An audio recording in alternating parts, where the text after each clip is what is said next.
So how do you write comedy? Because I understand, say, your show's really funny. How do I be, like, funny?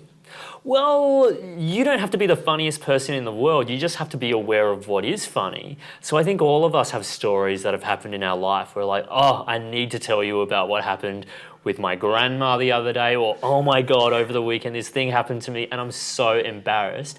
And we're wanting to tell those stories to friends or family members because you know you're going to get a laugh out of them. So embarrassing stories I think are really great for comedy as well, because I think there's a very fine line sometimes between tragedy and comedy, and all those embarrassing moments in our life I think are really great to laugh at. No birth is easy. Everyone think baby number 3 will be quick because the lady is already stretched out. This is my mother. But I still remember your head pushing out like someone cutting me with a knife. Where can you get, like, comedy material? Like, on a bus or, like, whereabouts?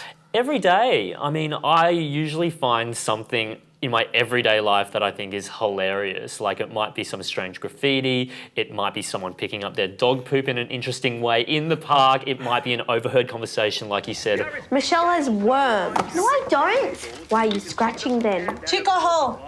Cheek. That's okay. All that sort of stuff that you might find funny, stuff that you see in the news, for instance, you can put that into your script. And you just write it down?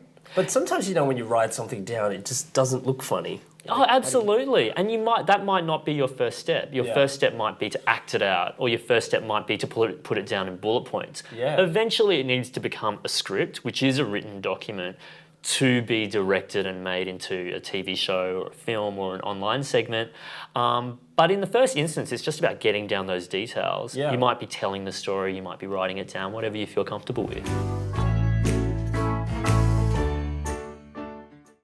Often when people go into writing a script, they think that they have to write from the beginning and write it all perfectly, dialogue and everything. Yeah. Most screenwriters don't work that way. To make